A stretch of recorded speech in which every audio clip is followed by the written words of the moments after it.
They say a man can wait a lifetime for a promise to come true. But most men don't have the kind of patience that turns years into decades, that turns hope into something harder than faith. Most men would have given up after the first 5 years, maybe 10. They would have told themselves the promise was made by a dying woman who didn't know what she was asking, that circumstances change, that life moves on whether you're ready or not. Alistair Donovan was not most men. For 22 years, he sat on the porch of Copper Ridge Ranch in the Texas Hill Country, watching the dirt road that wound through cedar and mesquite, waiting for a woman he had never met. Every morning he woke before dawn and walked to that porch. Every evening he sat in his rocking chair until the stars came out. And every single day he wrote a letter to the woman he had loved and lost, telling her that he was still waiting, still keeping his word, still believing that the promise made beside her deathbed would one day be fulfilled. People in Cedar Springs thought he was crazy. Some thought he was touched by God. Others thought he was simply a lonely old man who had built a fantasy to fill the empty years. They were all wrong, because on a hot August afternoon in 2018, when the sun hung low and the cicadas sang their last songs of summer, a woman pushed open the cedar gate of Copper Ridge Ranch carrying a battered suitcase and a lifetime of pain, and Alistair Donovan knew in the depths of his failing heart that the wait was finally over. The August sun hung low over the Texas Hill Country, casting long shadows across the dirt road that wound through cedar and mesquite. The air shimmered with heat, thick and still, the kind of afternoon when even the cicadas seemed too tired to sing. At the end of that road, where the land rose gently toward a ridge lined with live oaks, stood a gate made of weathered cedar posts. Above it, burned into a wooden plank by hands long steady but now trembling with age, were the words, "Copper Ridge Ranch." Alistair Donovan sat in his usual spot on the porch of the main house, a rocking chair worn smooth by 22 years of waiting. He was 80 years old, tall even when seated, with shoulders that still remembered the strength of youth, though they now curved slightly inward as if protecting something fragile inside his chest. His beard was white as cotton, his face mapped with lines that spoke of hard labor, long silences, and a single unbroken promise. In his lap rested a leather-bound journal, its pages yellowed and swollen from decades of ink and weather. He held a pen in his right hand, the grip uncertain, his fingers trembling slightly. The tremor had started 6 months ago, around the same time Dr. Calloway had delivered the news in that careful clinical voice doctors use when they know there is nothing left to offer but honesty. Congestive heart failure. Stage 4. 6 months, maybe less. Alistair had refused the aggressive treatments, the medications that might buy him another season, but would leave him too weak to do what needed to be done. He had waited 22 years. He could wait 6 more months. He had to. He dipped the pen and began to write, his handwriting smaller now, less certain than it had been in 1996. August 12th, 2018. Letter number 8030. Dear Iris, today, the sky is the same color it was the day you died. That pale blue that looks like it's been washed too many times. I always wondered if you could see the sky from where you are now. I hope you can. I hope it's a better blue than this one. He paused, the pen hovering above the page. From inside the house came the sounds of Opal Whitfield moving about the kitchen, the clatter of cast iron on the stove, the low hum of her voice as she sang an old hymn. Opal had been with him for 19 years, the first to arrive after he'd bought the ranch and opened the doors to those who had nowhere else to go. She was 78 now, her hands spotted with age, but still strong enough to knead dough to tend the stove, to hold the whole place together. When Alistair's heart gave out in the middle of the night, and he had to sit very still until the pain passed, she knew he was dying. They all did. But no one spoke of it. Not yet. Alistair returned to the letter. I think she's coming soon, Iris. I don't know how I know, but I do. The same way I knew you were gone before Father Miguel called. The same way I knew you loved me even though you married another man. I just know. A sound pulled his attention from the page. The creak of the gate. Slow, deliberate metal on metal singing in the heat. Alistair looked up, his heart suddenly loud in his ears, and saw her. A woman stood at the gate, one hand on the latch, the other gripping the handle of a battered suitcase.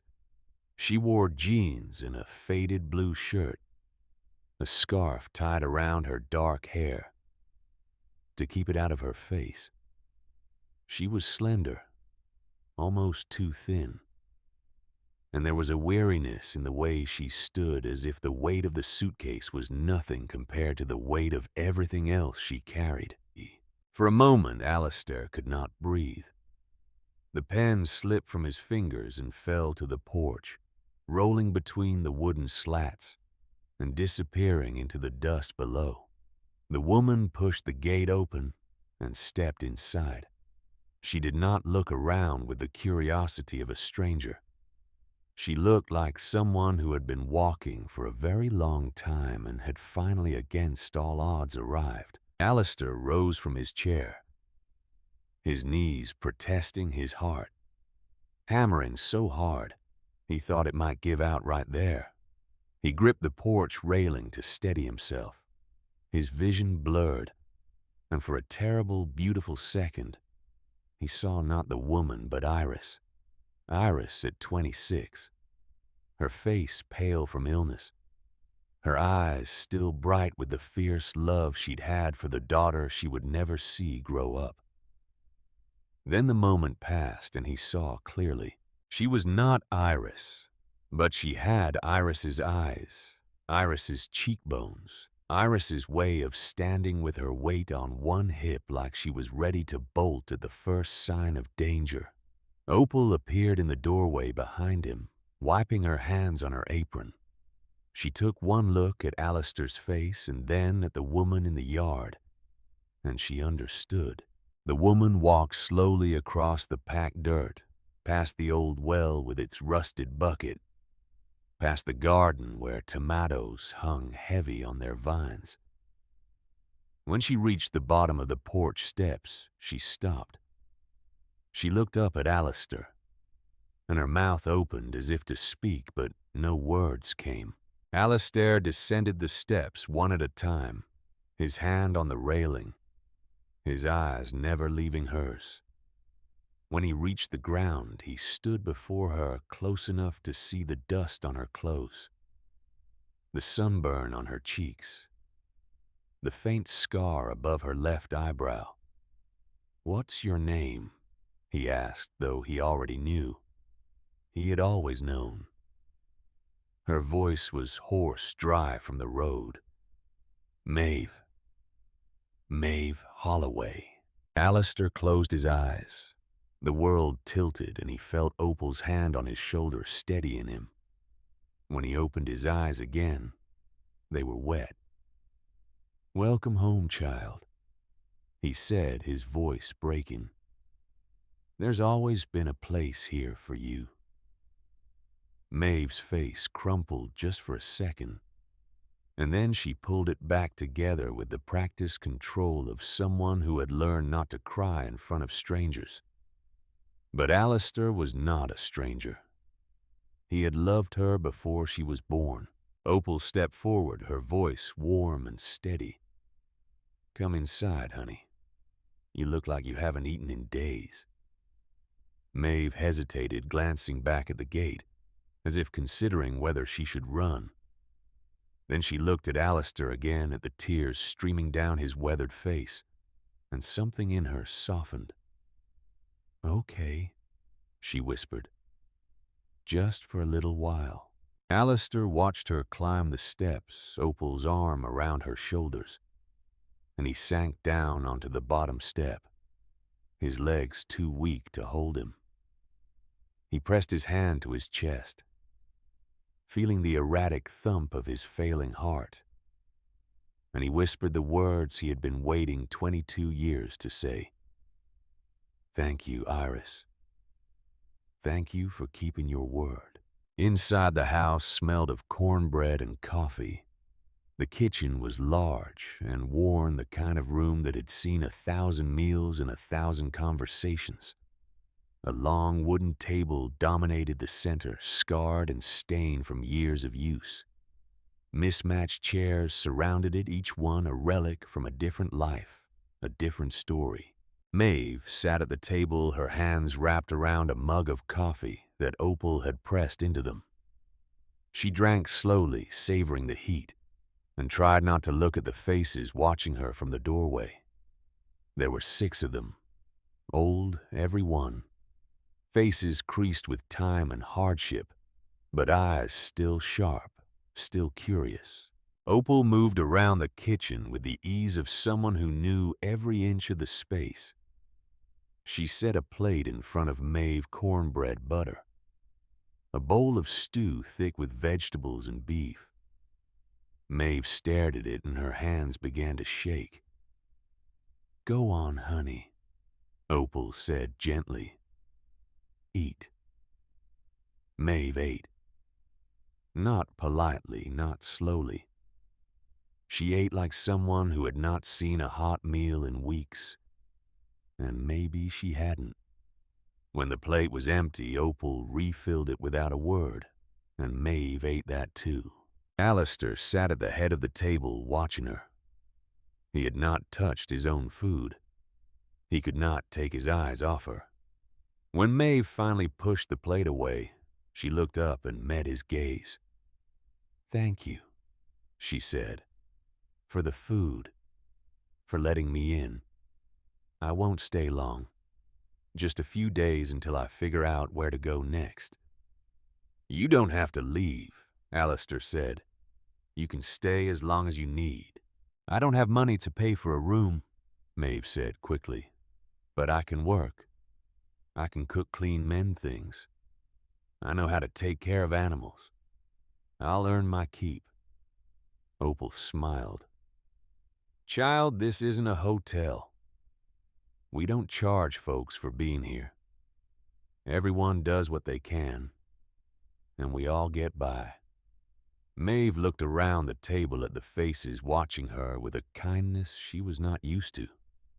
She did not trust it. Kindness always came with conditions. Always. But she was so tired. So very tired. "Okay," she said finally. "Thank you." Alistair stood his chair scraping against the floor. Opal showed her to the room upstairs, the one with the east window. Opal nodded and led Maeve out of the kitchen. Alistair listened to their footsteps on the stairs, the creak of the floorboards overhead, and then he sank back into his chair and buried his face in his hands.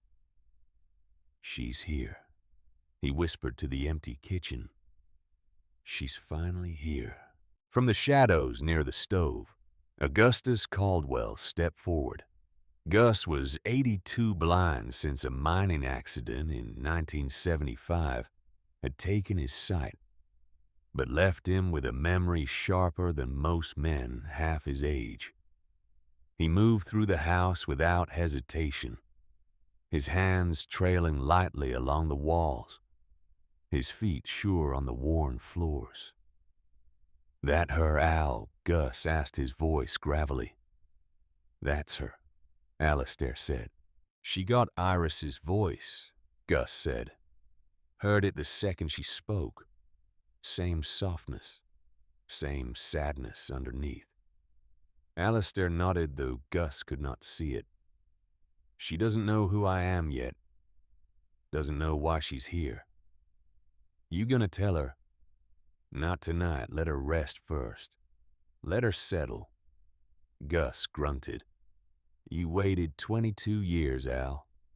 Another day won't kill you." Alistair laughed a short, bitter sound. "Won't it?" Gus did not answer. The room Opal gave Maeve was small but clean. A single bed with a quilt stitched in shades of blue and white. A dresser with a cracked mirror. A window that looked out over the fields, where the last light of day painted the grass gold and amber. Maeve set her suitcase on the bed and stood in the center of the room listening to the sounds of the house settling around her. Voices downstairs low and murmuring. The creak of the porch as someone rocked in a chair. The distant lowing of cattle. She had not felt safe in a very long time. But here in this small room with its worn furniture and clean sheets, she felt something close to it. She sat on the edge of the bed and opened her suitcase. Inside were her few belongings. 2 changes of clothes, a Bible her mother had given her when she was 12, a photograph of Iris holding baby Maeve on the steps of a house Maeve barely remembered. She took out the photograph and stared at it. Iris was young in the picture, maybe 21 or 22. She was smiling, but there was a tiredness in her eyes, a shadow that even the sunlight could not erase. Maeve did not remember much about her mother. She had been only 6 when Iris died, and the memories that remained were fragmented, fleeting. The smell of lavender soap, the sound of humming in the kitchen, the warmth of Iris's hand on her forehead when she was sick, and then the hospital, the machines, the silence. Maeve set the photograph on the dresser and lay down on the bed, fully clothed.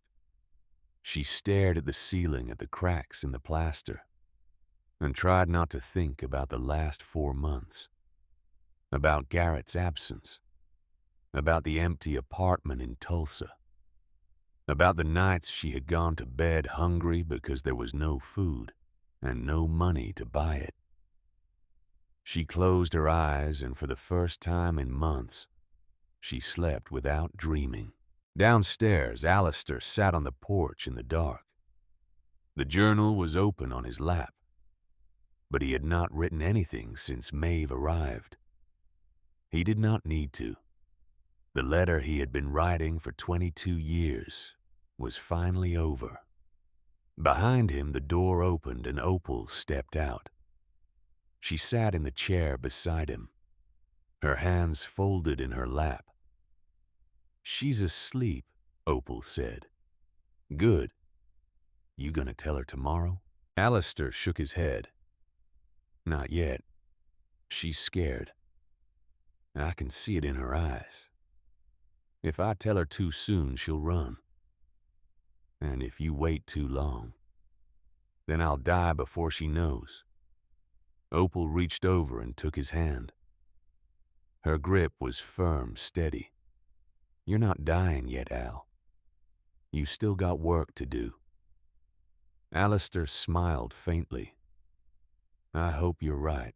They sat in silence, listening to the night. Somewhere in the distance, a coyote howled long and lonely. The stars came out bright and cold against the black sky. And on the ridge above the ranch where the live oaks grew thick and the wind whispered through the leaves, the past and the present stood side by side waiting. The first week passed in a rhythm that Maeve had almost forgotten existed. She woke before dawn, the sky still gray, and went downstairs to find Opal, already in the kitchen, the stove crackling, the smell of coffee filling the air. Together they made breakfast for the household: eggs, bacon, biscuits, gravy. The kind of meal that stuck to your ribs and carried you through a day of hard work. The others came down one by one. Gus first, his hand trailing along the banister, his feet sure despite the darkness. Then Constance Ashford, a woman of 76 who had not spoken a word since a car accident in 1998, had crushed her larynx and stolen her voice. Connie communicated with gestures with a notebook and pen she kept in her apron pocket, and with a smile that could light up the whole room. Fletcher Grady appeared next, a wiry man of 74 with wild white hair and a laugh that sounded like rusty hinges. Fletch had been a comedian once, traveling the small-town circuit with jokes that never quite landed but always made people smile anyway. He still told jokes at breakfast, terrible ones, and Maeve found herself laughing despite herself. Eudora Bramwell came down, last moving slowly, her joints stiff from arthritis.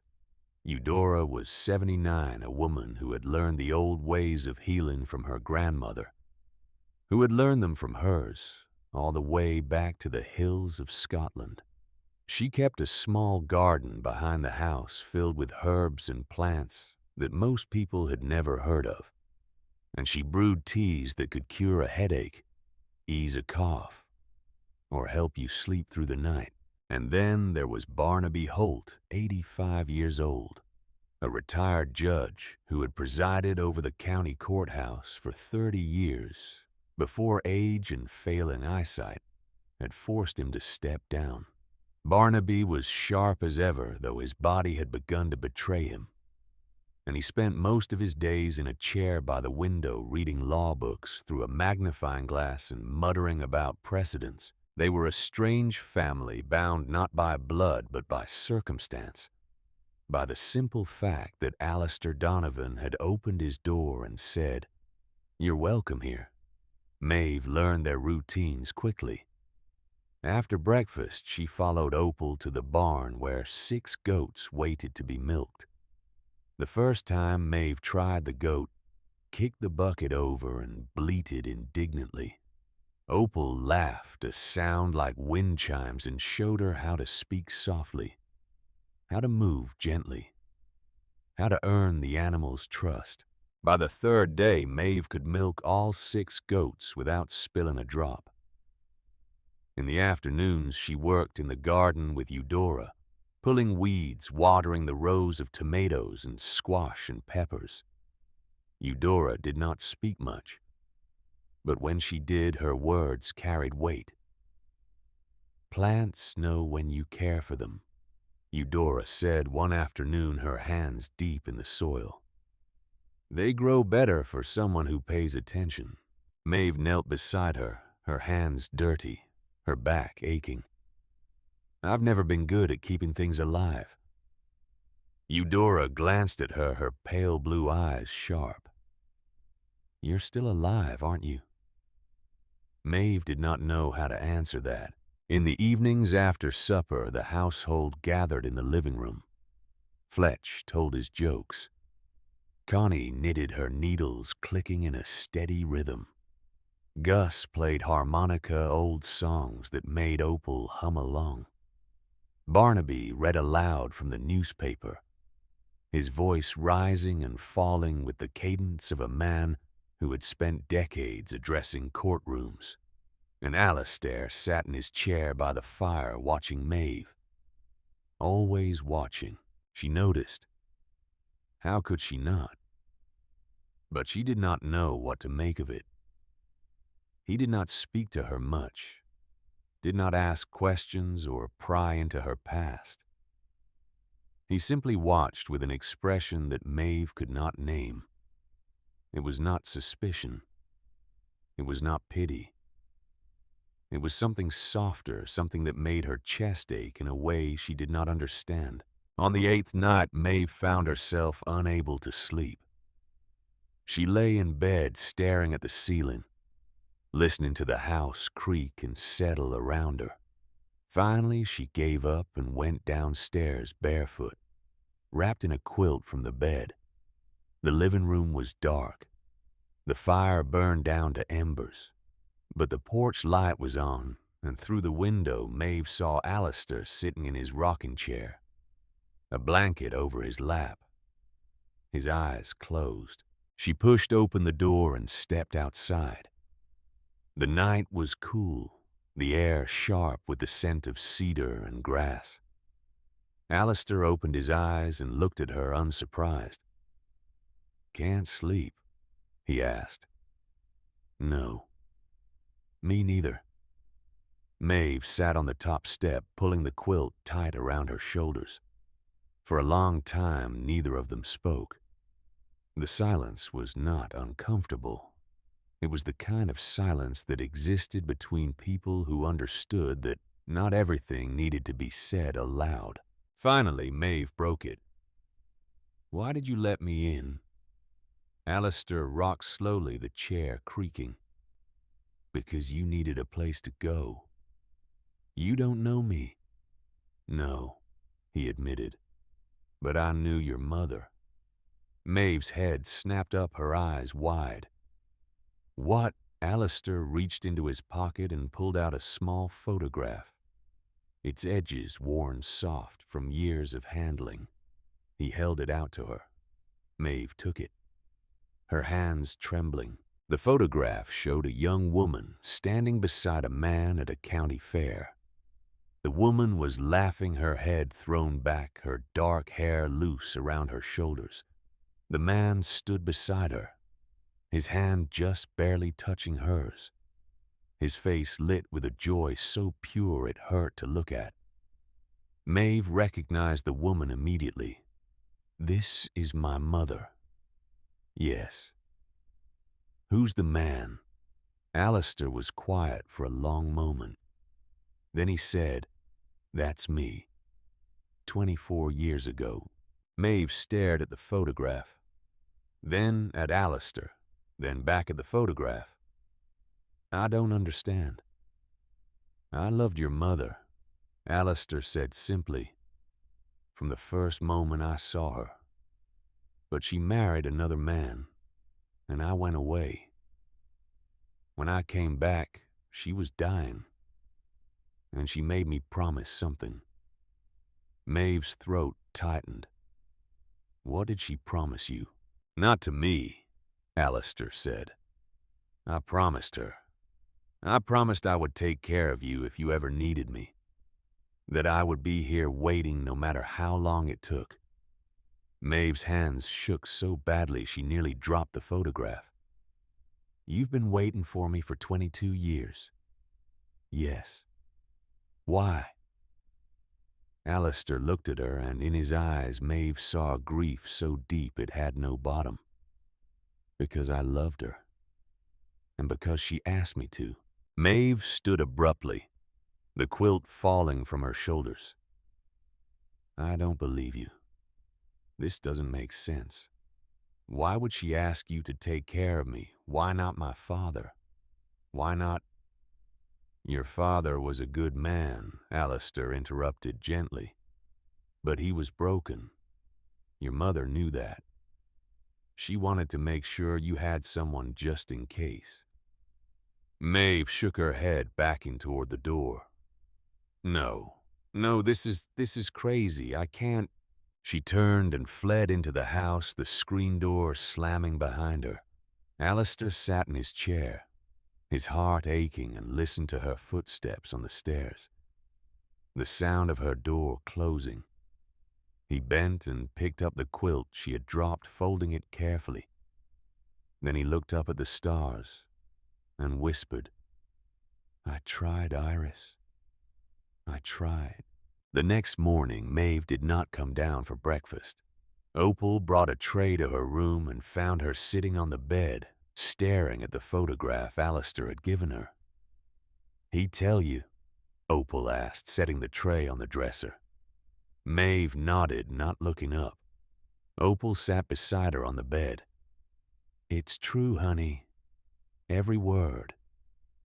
"How do you know?" "Because I was here the day he came back from Alaska. I was here when he bought this place. And I was here when he told me he was waiting for someone. He never said who. Just that he'd know her when she came." Maeve's voice was barely a whisper. "Did he know my mother well?" "He loved her," Opal said.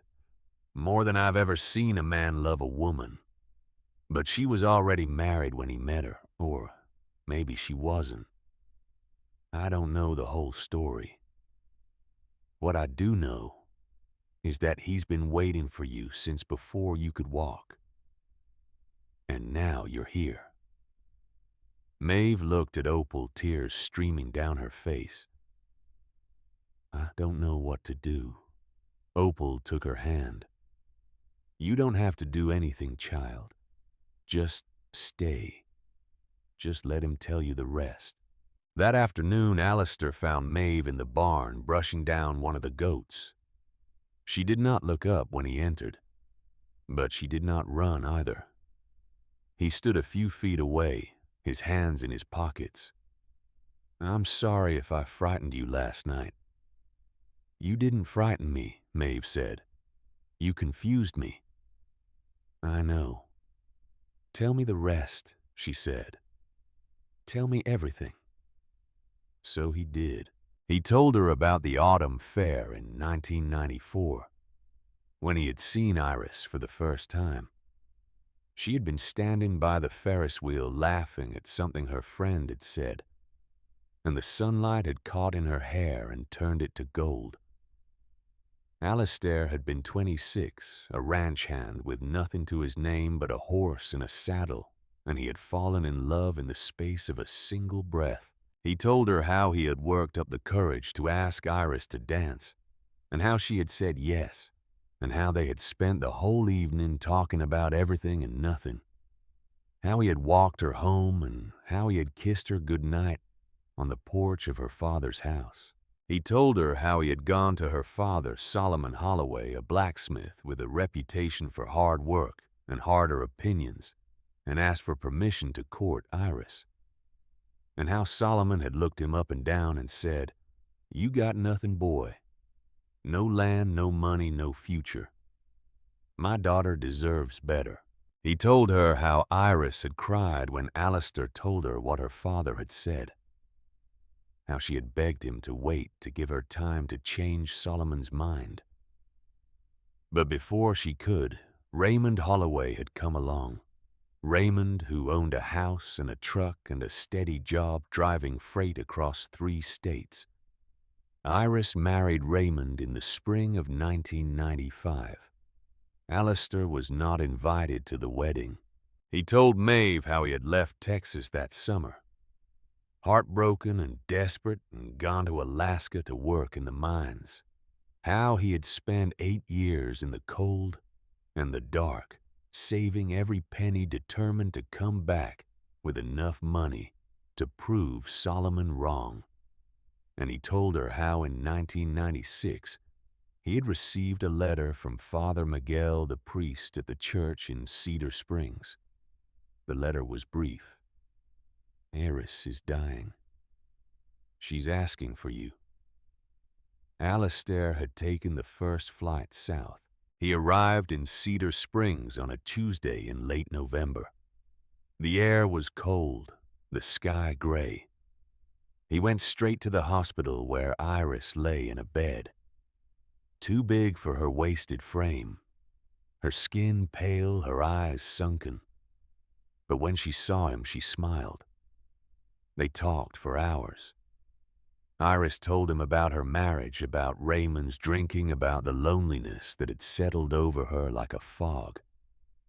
She told him about Maeve, her beautiful daughter, the only good thing to come from 6 years of unhappiness.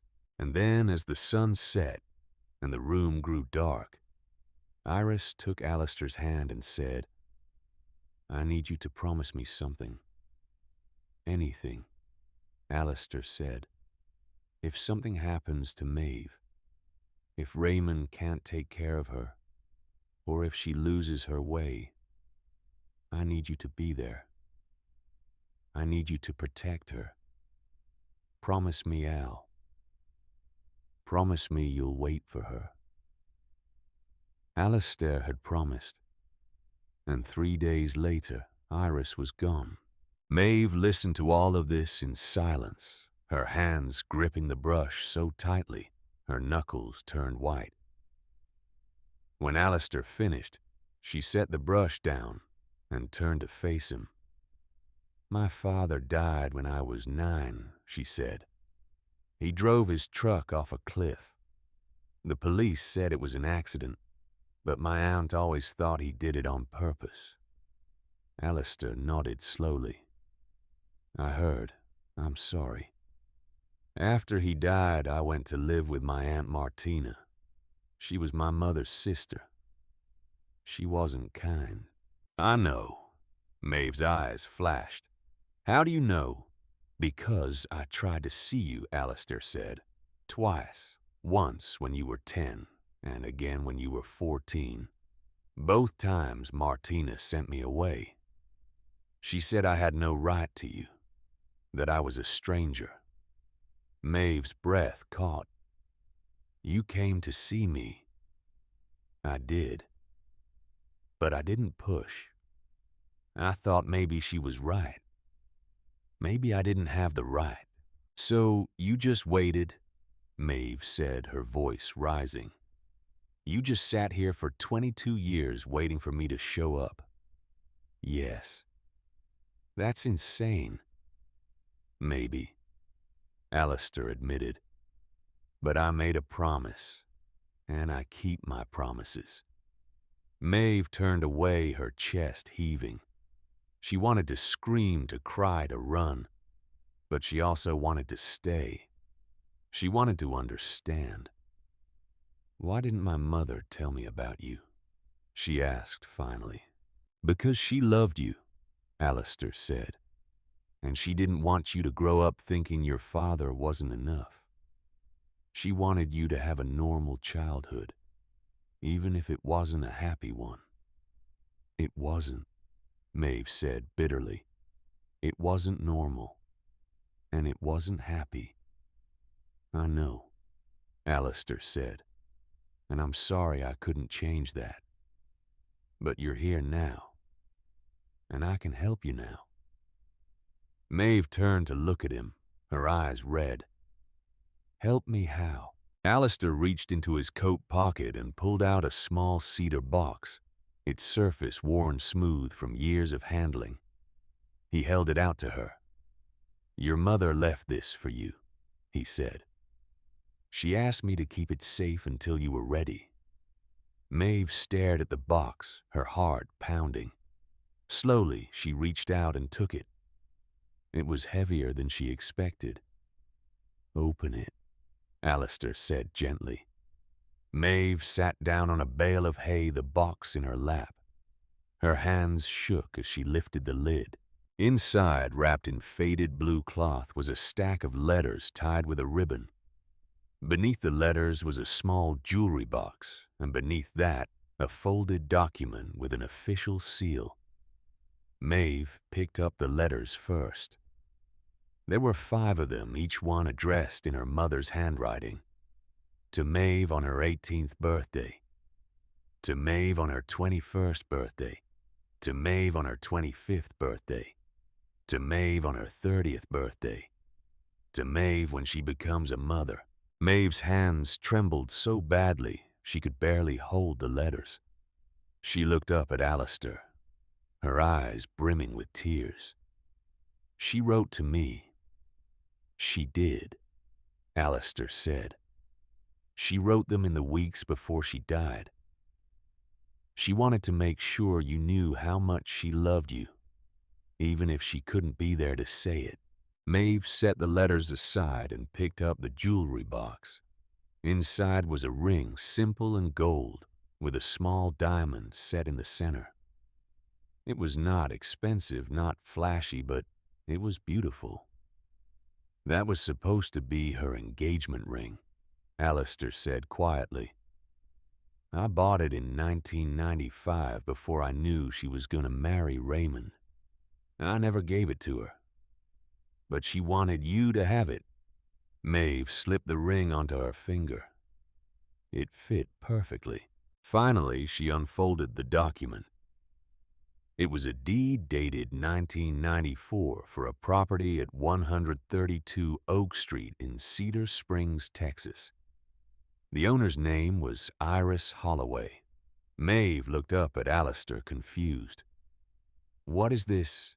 It's your house, Alistair said. Your mother inherited it from her father Solomon before she married Raymond. She never transferred the title. It's been in your name since you turned 18. I've been paying the taxes all these years waiting for you to come claim it. Maeve's vision blurred. She tried to speak, but no words came. She clutched the deed to her chest and wept great shuddering sobs that shook her whole body. Alistair knelt beside her, his old knees protesting, and wrapped his arms around her. You're not alone, Maeve, he whispered. You were never alone. Your mother made sure of that. And for the first time in her life, Maeve believed it. September arrived with cooler mornings and the first hint of autumn in the air. The leaves on the live oaks had not yet turned, but there was a crispness to the dawn that spoke of change coming, of seasons shifting, whether you were ready or not. Maeve had been at Copper Ridge Ranch for 3 weeks, and in that time something inside her had begun to thaw. She no longer woke in the middle of the night, with her heart racing, listening for footsteps in the hall that never came. She no longer flinched when Alistair spoke to her. She had read the first letter from her mother, the one meant for her 18th birthday, and she had cried for 2 days straight. But they were good tears, cleansing tears, the kind that washed away years of loneliness and left something clean beneath. The house on Oak Street had become her project. It was a small craftsman bungalow built in the 1920s with a sagging porch and windows that rattled in their frames. The yard was overgrown, the paint peeling, but the bones were good. Alistair had offered to hire someone to fix it up, but Maeve had refused. I need to do this myself, she had told him. I need to build something with my own hands. He had understood. He always seemed to understand. So every morning after breakfast, Maeve walked the mile from the ranch to Oak Street, carrying tools borrowed from Alistair's workshop. And every morning she found Silas Thorne already there, his truck parked in the driveway, his tool belt slung low on his hips. Silas was the veterinarian for the county, a quiet man of 35 with dark hair that fell across his forehead and hands scarred from years of working with animals that did not always want to be helped. He had lost his wife 3 years ago in a car accident. An accident he had caused by falling asleep at the wheel after a 36-hour shift delivering calves. He had walked away with a broken collarbone. Sarah had not walked away at all. He did not talk about it. But Maeve saw it in his eyes, the same haunted look she saw in her own reflection. The look of someone carrying a weight they could never put down. Silas had started showing up at Oak Street a week after Maeve began working on the house. He had not asked permission. He had simply arrived one morning with a ladder and a box of nails and started repairing the porch steps. You don't have to do this, Maeve had said. I know, Silas replied, but I'm going to anyway. And that had been that. They worked in companionable silence. Most days, the only sounds the rasp of sandpaper on wood. The creak of old floorboards, the distant call of crows in the trees. Occasionally, Silas's daughter Wren would come with him, a small girl of 7 with her mother's blonde hair and her father's serious eyes. Wren was shy, but she took to Maeve immediately, following her around the house and asking questions about everything. "Why is the paint all crackly?" Wren asked one afternoon, running her finger along the peeling windowsill. "Because it's old," Maeve said. "When paint gets old, it dries out and starts to crack. Like people—" Maeve paused, paintbrush in hand, and looked at the girl. "Yeah, like people." Wren nodded solemnly as if this confirmed something she had long suspected. By mid-September, the house was beginning to take shape.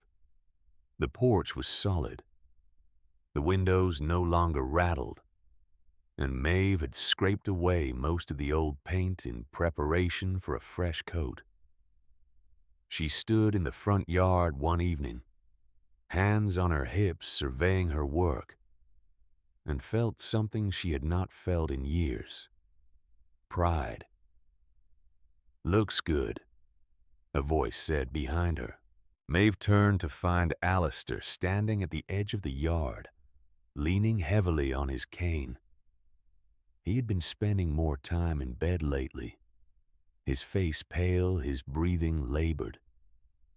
But he had insisted on walking to Oak Street to see the progress. "You shouldn't be out here," Maeve said, hurrying over to him. "You should be resting." "I've been resting for 22 years, Alistair said with a faint smile. "I think I've earned the right to take a walk." Maeve took his arm and helped him up the steps to the porch. They sat together on the newly repaired swing, rocking gently, watching the sun sink below the roofline of the house across the street. "Your mother would be proud of you," Alistair said after a while. Maeve felt her throat tighten. "You think so?"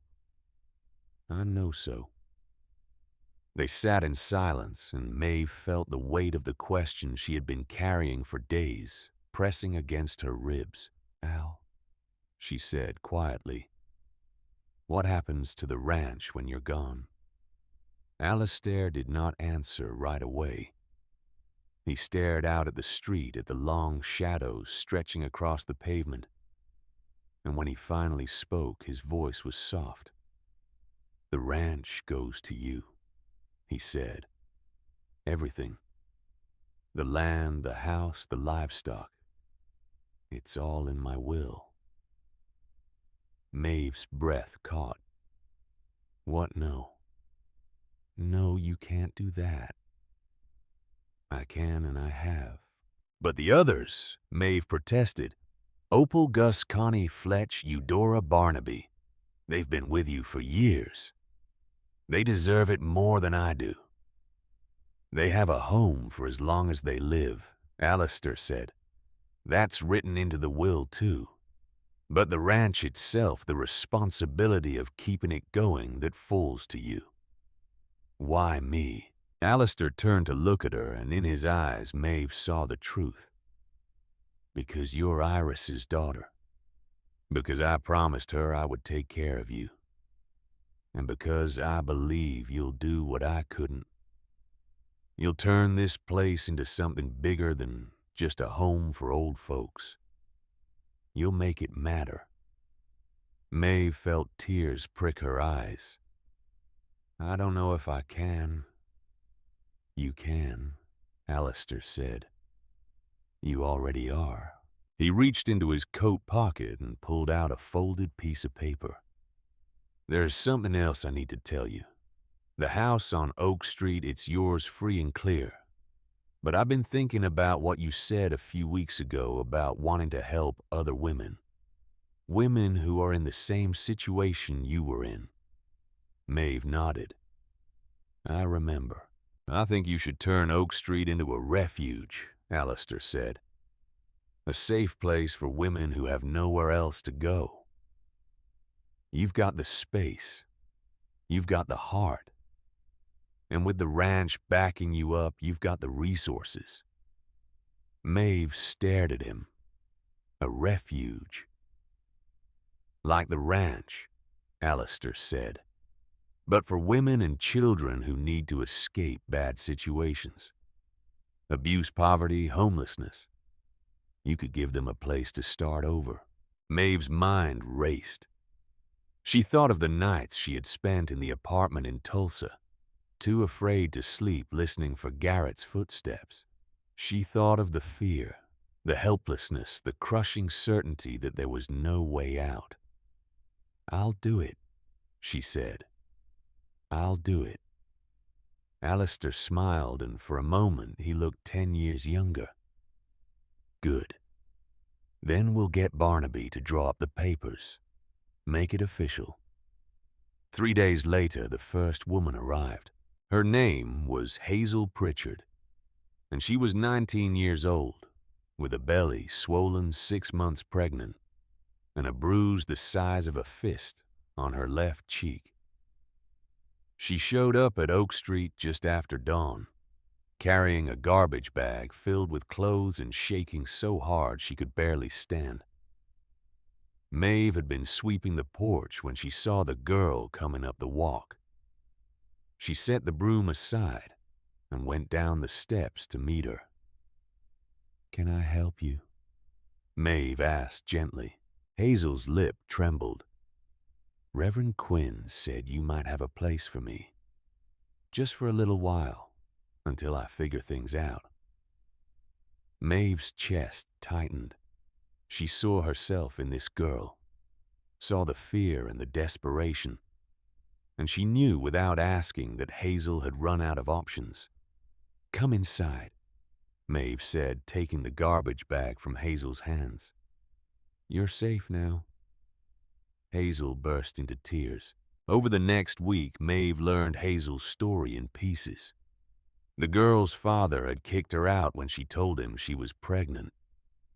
The baby's father was a man named Connor Cade, the son of Lowell Cade, a loan shark who ran half the underground economy in 3 counties.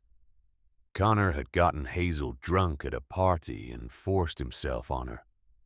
And when Hazel had tried to report it, Lowell had sent 2 men to her house to threaten her family into silence. Hazel had nowhere to go, no money, no friends who would take her in. So she had walked 12 miles to Cedar Springs following the directions Reverend Quinn had scrawled on a napkin, and prayed that the stranger at Oak Street would not turn her away. Maeve did not turn her away. She gave Hazel the upstairs bedroom, helped her wash the clothes in the garbage bag, and made her a meal of soup and bread. That Hazel ate in silence, tears streaming down her face. That night, Maeve sat on the porch and stared up at the stars, her mind churning. She thought about Connor Cade, about the men like him who took what they wanted and left wreckage in their wake.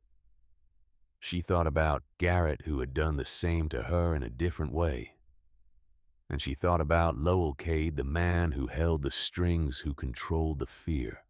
She did not know it yet, but Lowell Cade was already watching her. October came cold and wet. The first rains sweeping down from the north and turning the roads to mud. Maeve had settled into a routine. Mornings at the ranch helping Opal with breakfast and chores. Afternoons at Oak Street working on the house and caring for Hazel. Evenings back at the ranch sitting with Alistair on the porch, while he told her stories about her mother. Alistair was fading. Anyone could see it. He slept more, ate less, and the color had drained from his face until he looked like a man carved from wax. But he refused to go to the hospital. Refused to let Dr. Calloway run more tests. "I know what's wrong with me," he told Maeve one night, "and there's nothing they can do to fix it. So I'd rather spend what time I have left here with you." Maeve did not argue. She simply held his hand and listened while he talked. He told her about Alaska, about the years he had spent in the mines. He told her about the men he had worked with. Hard men with rough hands and rougher lives. He told her about the accident in 1998, when a tunnel had collapsed and trapped 6 men underground. Alistair had been one of the lucky ones. He had only been buried for an hour before the rescue team dug him out. But his friend, a man named Jack McAllister, had not been so lucky. Jack had been pinned under a beam, his legs crushed, and he would have died if Alistair had not stayed with him, holding the beam up with his bare hands until help arrived. Jack had survived. And when he sold his share of the mining company 6 years later for $12 million, he had given Alistair 20% as a thank you. "That's how I bought the ranch," Alistair said. "With blood money, you could say. Money earned by nearly dying in the dark." Maeve squeezed his hand. "You saved his life." "Maybe," Alistair said. "Or maybe I just delayed the inevitable. Jack died 5 years ago. Heart attack. All that money didn't buy him a single extra day." "But it bought you this place," Maeve said. "It bought you the chance to keep your promise." Alistair smiled faintly. "I suppose it did." On a Tuesday in late October, Maeve was alone at Oak Street, painting the kitchen when she heard the front door open. She set down her brush and went into the hallway expecting to see Hazel, who had gone into town to see the midwife. Instead, she found a man standing in the living room. He was tall, lean, with dark hair slicked back and a smile that did not reach his eyes. He wore a suit that was too expensive for Cedar Springs, and his shoes were polished to a mirror shine. Maeve's stomach dropped. "Can I help you?" she asked, her voice steady, despite the fear coiling in her chest. The man's smile widened. "You must be Maeve Holloway. I've heard a lot about you. Who are you?" "My name is Lowell Cade," the man said, "and I think we need to have a conversation." Maeve's heart hammered in her chest. She glanced toward the door, calculating the distance, wondering if she could run. Lowell followed her gaze and chuckled. "Relax, Mrs. Holloway. I'm not here to hurt you. I'm here to talk business. I don't have any business with you." "Oh, but you do," Lowell said. He walked slowly around the room, his hands clasped behind his back, inspecting the freshly painted walls, the new curtains, the scuffed but clean floors. "You're harboring a girl named Hazel Pritchard, a girl who is carrying my grandson." Maeve's blood ran cold. "She's under my protection." "Protection," Lowell repeated as if tasting the word. "That's a strong word, Mrs. Holloway. Protection implies you have the power to keep her safe." "Do you?" Maeve lifted her chin. "Yes." Lowell stopped walking and turned to face her. His smile was gone now, replaced by something colder, sharper. "Let me explain something to you. My son made a mistake. A stupid, reckless mistake. But that baby Hazel is carrying is still a Cade. And I don't let my blood grow up in squalor raised by some runaway girl in a broken-down house. Hazel is staying here," Maeve said, "and you can't do anything about it." Lowell stepped closer, close enough that Maeve could smell the cologne he wore, expensive and cloying. "I could do a lot of things, Mrs. Holloway. I could have this house condemned. I could make sure the bank forecloses on any loans you take out. I could make life very, very difficult for you." "Then why haven't you?" Maeve asked, her voice shaking. Lowell smiled again. Because I'm a reasonable man. I'm giving you a chance to do the right thing. Send Hazel back to her family. Let us take care of the baby. And I'll forget this little refuge of yours ever existed. No. Lowell's eyes hardened. Think carefully, Mrs. Holloway. You're new to this town. You don't know how things work here, but I do. And I promise you, if you make an enemy of me, you will regret it. He walked to the door, paused with his hand on the knob, and looked back at her. You have until the end of the week to change your mind. After that, I can't guarantee Hazel's safety. Or yours. And then he was gone, the door closing softly behind him. Maeve stood in the middle of the living room, her legs shaking so badly she thought she might collapse. She sank onto the couch and buried her face in her hands, trying to breathe, trying to think. She did not hear Silas come in until he was standing in front of her. "Maeve," he said, his voice sharp with concern. "What happened?" She looked up and the tears she had been holding back spilled over. "Lowell Cade was here. He threatened me. He threatened Hazel." Silas's jaw tightened. He sat beside her, close but not touching, and his presence was steady grounding. What did he say? Maeve told him everything. When she finished, Silas was silent for a long moment, his hands clenched into fists on his knees. "You need to call the sheriff," he said finally, "and tell him what that Lowell threatened me. He didn't do anything illegal. He just made it clear what would happen if I didn't do what he wanted." "Then you need to protect yourself," Silas said. "And Hazel." "How?" Silas looked at her, his eyes dark and serious. "I don't know yet, but we'll figure it out. You're not alone in this, Maeve." Maeve felt something crack open inside her chest. She wanted to believe him, but every person she had ever relied on had left her one way or another. Her mother, her father, Garrett. "Why are you helping me?" she asked, her voice barely above a whisper. Silas was quiet for the moment. Then he said, "Because I know what it's like to lose someone because you weren't strong enough to save them. And I'm not going to let that happen again." Maeve reached out and took his hand, and Silas squeezed back.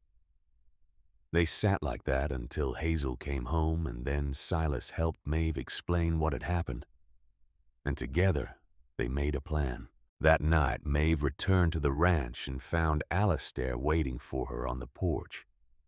He took one look at her face and said, "Tell me." So she did. When she finished, Alistair was silent. He rocked in his chair, his hands folded in his lap, his eyes distant. "Lowell Cade is a dangerous man," he said finally, "but he's not invincible. Barnaby knows people. Lawyers, judges, law enforcement. We'll make some calls. See what we can do." "What if it's not enough?" Maeve asked. Alistair looked at her, and in his eyes she saw a fierceness she had not seen before. "Then we fight. And we don't stop fighting until you and Hazel are safe." Maeve nodded, but the fear did not leave her. The week passed in a blur of tension and waiting.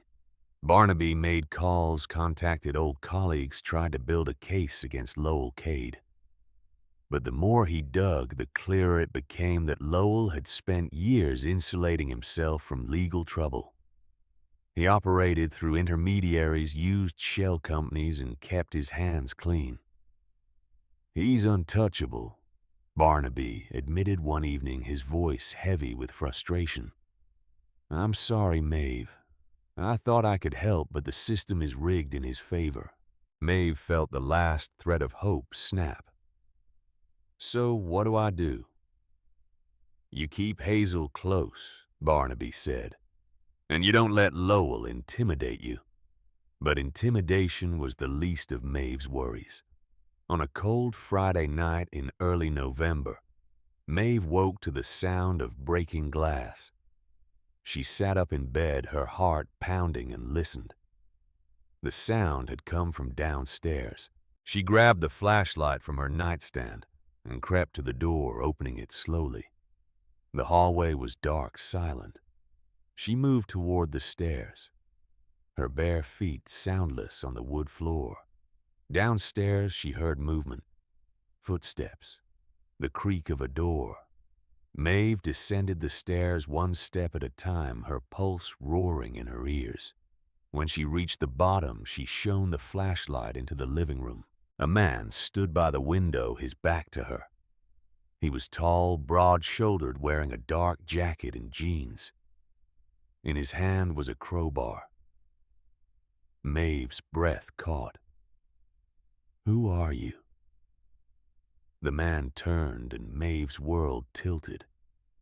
It was Garrett. He looked thinner than she remembered his face, gaunt, his eyes shadowed with exhaustion and fear. But it was him, her husband, the man who had left her with nothing. "Maeve," he said, his voice hoarse.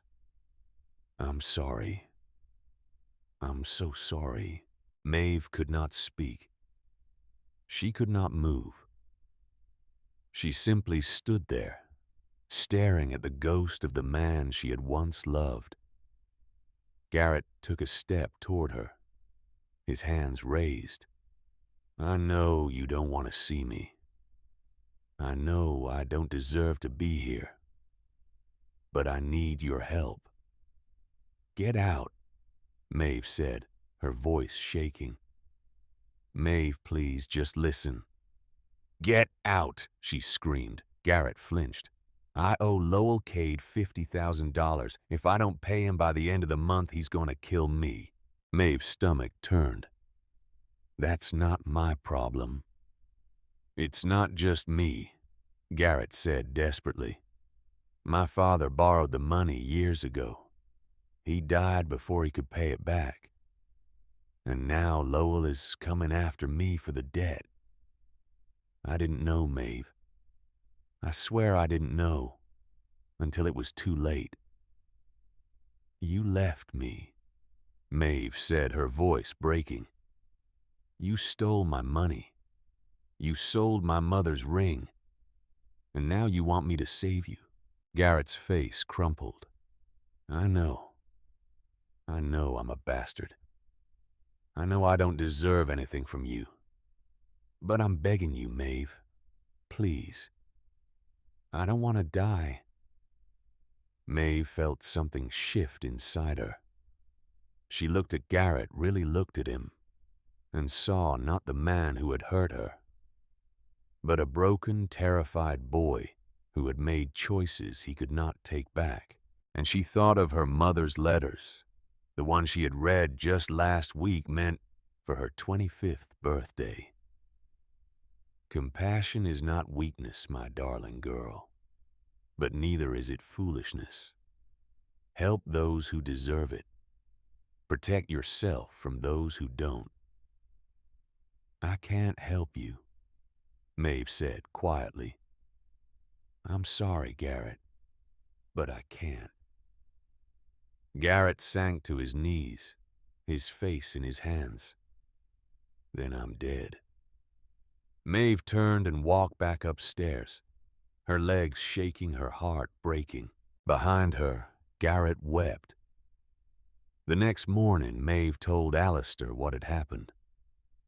He listened without interruption, his face unreadable. When she finished, he was silent for a long time. Then he said, "I'll give him the money." Maeve stared at him. What?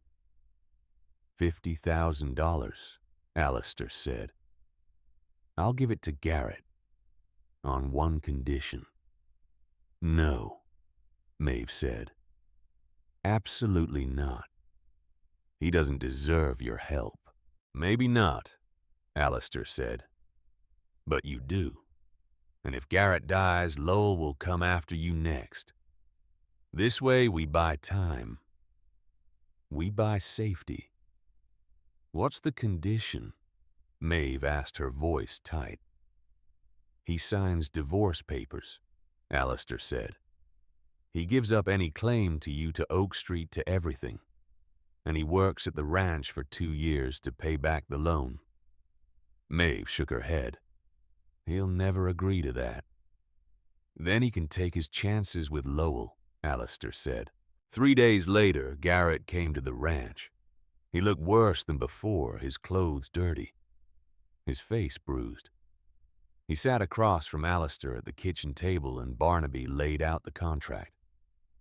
Garrett read it slowly, his hands trembling. Then he picked up the pen and signed. Alistair counted out $50,000 in cash bills wrapped in neat bundles. He pushed them across the table. This is a loan, not a gift. You work it off or you answer to me. Understood? Garrett nodded, his eyes wet. Thank you. Thank you. He left with the money that afternoon, and Maeve watched him go with a hollow feeling in her chest. You did a good thing, Silas said, standing beside her on the porch. Did I? Maeve asked. Yes. But 2 days later, Garrett was gone. He did not show up for his first day of work at the ranch. He did not call, did not leave a note. He simply vanished, taking the $50,000 with him. And on New Year's Eve, Lowell Cade sent a message. The barn at Copper Ridge Ranch burned to the ground just after midnight. The flames were visible for miles, a tower of orange and red that turned the night sky into day. By the time the fire department arrived, there was nothing left but smoking timbers and ash. Gus had been inside trying to move the goats to safety. He collapsed from smoke inhalation and was rushed to the hospital, where he remained unconscious for 2 days. Alistair had another heart attack that same night. Opal found him on the porch, clutching his chest, his face gray. The paramedics got him to the hospital just in time, but the damage was done. Maeve sat beside his bed in the ICU, holding his hand, and whispered, I'm sorry. I'm so sorry. Alistair's eyes fluttered open. Not your fault, he rasped. I should have said no, Maeve said. I should have let Garrett face the consequences. You showed compassion, Alistair said. That's not wrong, but now you know. Compassion without wisdom is just weakness. Maeve nodded, tears streaming down her face. Alistair squeezed her hand, his grip weak. Listen to me, Maeve. I don't have much time left. Days, maybe. So I need you to hear this. You are stronger than you think. You are braver than you know. And you are going to finish what I started. Do you understand? I understand, Maeve whispered. Good, Alistair said. He closed his eyes, his breathing shallow. Good. Maeve stayed with him through the night. And when the sun rose, she made a decision. She was done being afraid. She was done running. Garrett had made his choice. Lowell had made his. Now it was her turn. She kissed Alistair's forehead and left the hospital. She drove to Oak Street, where Hazel was waiting, and she said, Pack your things. We're going back to the ranch. and we're going to end this." Hazel's eyes widened. "How?" Maeve's jaw tightened. "I don't know yet, but I'll figure it out." Because she was Iris's daughter, and she was Alistair Donovan's goddaughter, and she was done being a victim. January came to Texas hill country with a bitter cold that settled into the bones and would not leave. The sky was gray for days on end, heavy with clouds that promised snow, but delivered only sleet and freezing rain.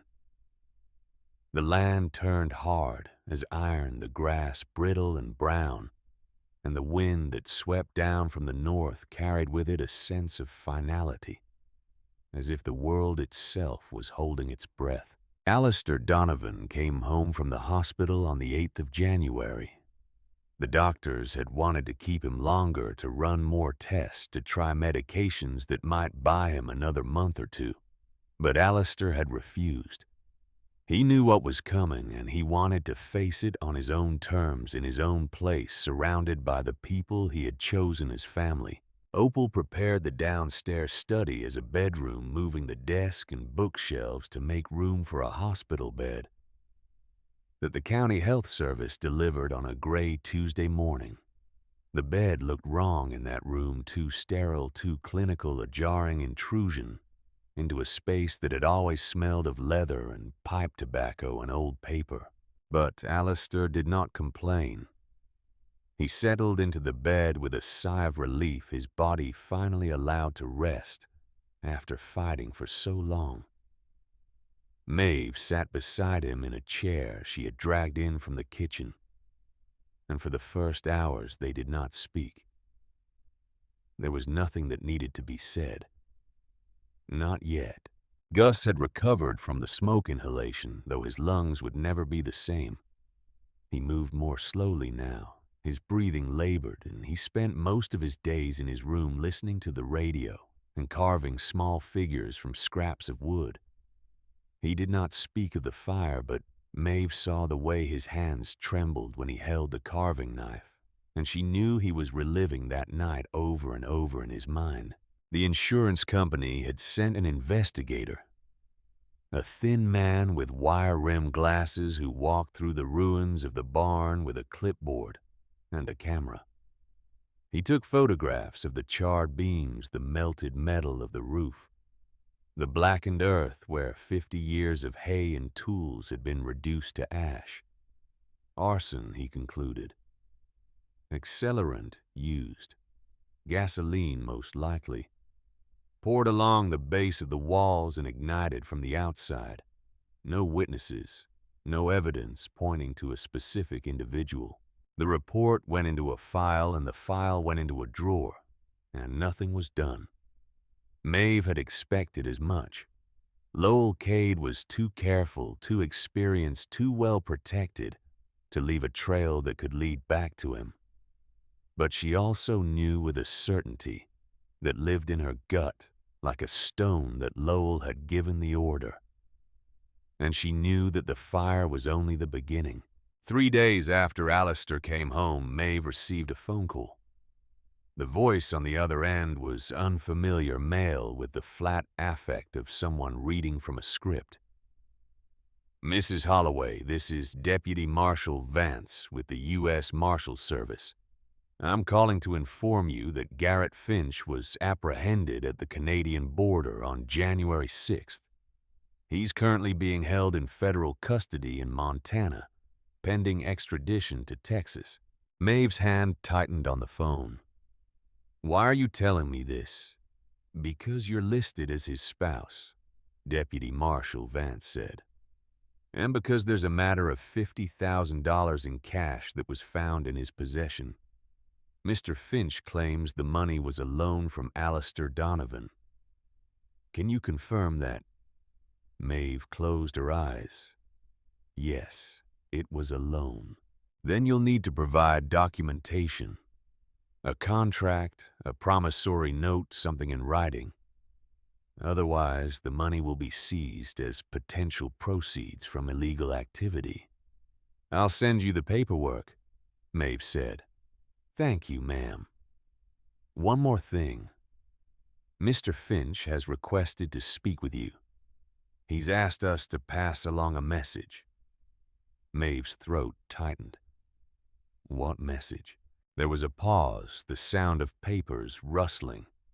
Then Deputy Marshal Vance read in that same flat voice, Tell Maeve I'm sorry. Tell her I know I don't deserve forgiveness. But tell her I'm not the only one she needs to worry about. Lowell Cade is coming for her and he won't stop until he gets what he wants. The line went dead. Maeve set the phone down carefully, her hands shaking. She walked into the study where Alistair lay propped against pillows, his eyes closed, his breathing shallow and uneven. They caught Garrett, she said. Alistair opened his eyes. I know. Barnaby called me this morning. He's warning me about Lowell. Of course he is, Alistair said. Because Garrett knows what Lowell is capable of, and he knows that burning the barn was just a warning. Maeve sat on the edge of the bed, careful not to jostle him. What do I do, Al? Alistair reached for her hand, his grip weak but steady. You fight, but you fight smart. You don't go after Lowell directly. You make him come to you. And when he does, you make sure you're ready. How? Alistair's eyes gleamed with a sharpness that belied his failing body. We call in reinforcements. Barnaby has contacts. People who owe him favors. And there's a lawyer in Austin, a woman named Thaddeus Grimm. She's the best in the state when it comes to men like Lowell. Will she help us? She will if I ask her, Alistair said. Thaddeus and I go back a long way. She knows what I did for her brother when he was in trouble. She'll come. Maeve nodded, but the fear did not leave her. What if it's not enough? Alistair pulled her closer, and she rested her head on his shoulder, feeling the fragile rise and fall of his chest. Then you do what your mother would have done. You stand your ground. You protect the people who depend on you. And you don't let fear make your decisions. Maeve closed her eyes and let herself believe him. The next day, Thaddeus Grimm arrived at Copper Ridge Ranch in a black sedan that looked like it had driven straight out of a legal thriller. She was a woman in her early 50s, tall and lean with iron gray hair pulled back in a severe bun and eyes that missed nothing. She wore a charcoal suit and carried a briefcase that probably cost more than Maeve's truck. Barnaby met her at the door, and the two of them embraced like old soldiers reuniting after a long campaign. Thaddeus, Barnaby said warmly, it's been too long. Not long enough, you old reprobate, Thaddeus replied. But there was affection in her voice. She turned to Maeve and extended a hand. You must be Maeve Holloway. I've heard a great deal about you.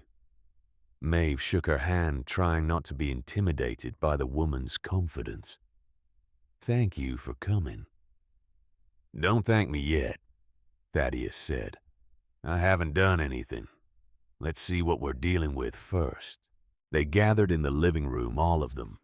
Maeve Alistair propped in a wheelchair that Opal had borrowed from the church, Barnaby, Thaddeus, Silas, and Hazel. Opal brought coffee and cornbread, and they sat around the scarred wooden table like a council of war. Thaddeus opened her briefcase and pulled out a yellow legal pad and a pen. All right, let's start from the beginning.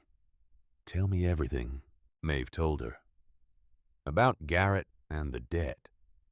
About Lowell's visit to Oak Street.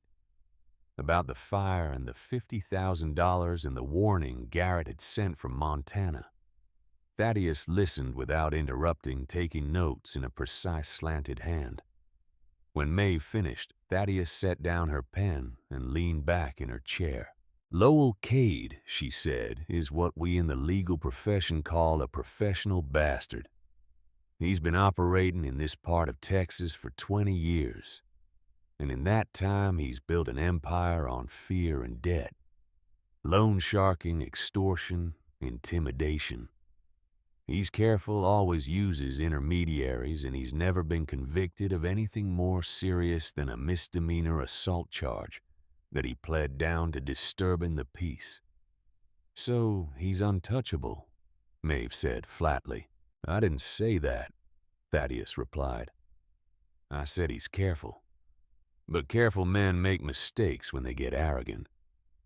And from what you've told me, Lowell is feeling very arrogant right now. What kind of mistakes? Silas asked. Thaddeus tapped her pen against the legal pad. The fire, for one. Arson is a felony, and if we can tie it back to him even circumstantially, we can use it. The threats against Hazel are another angle. If we can get her to testify about what Connor Cade did to her, and if we can prove that Lowell tried to cover it up, we have conspiracy to obstruct justice. Hazel's face went pale. I can't testify. He'll kill me. Not if we protect you, Thaddeus said. And not if we move fast enough that he doesn't see it coming. Barnaby leaned forward. What are you proposing? Thaddeus smiled, and it was not a kind smile. I'm proposing we set a trap. We let Lowell think he's won. We let him think Maeve is giving up handing over Hazel walking away from Oak Street. And when he comes to collect, we make sure the authorities are waiting. Maeve's pulse quickened. You want to use Hazel as bait? I want to use the situation as bait, Thaddeus corrected. Hazel will be safe. I'll make sure of it. But Lowell needs to believe he's getting what he wants. Otherwise, he'll just keep escalating. Alistair spoke for the first time, his voice weak but clear. It's risky. Everything worth doing is risky, Thaddeus said. She looked at Maeve. But it's your decision. I can't make it for you. Maeve looked around the table, at Alistair, who had spent 22 years waiting to keep a promise, at Hazel, who was barely more than a girl, and already carrying the weight of a terrible choice, at Silas, who had lost his wife and was determined not to lose anyone else. And she thought of her mother's letter. Protect yourself from those who don't deserve your compassion. We do it, Maeve said. But I have one condition. Thaddeus raised an eyebrow. What's that? I'm not hiding in the background, Maeve said. If we're setting a trap, I'm the one who springs it. Thaddeus studied her for a long moment. Then she nodded.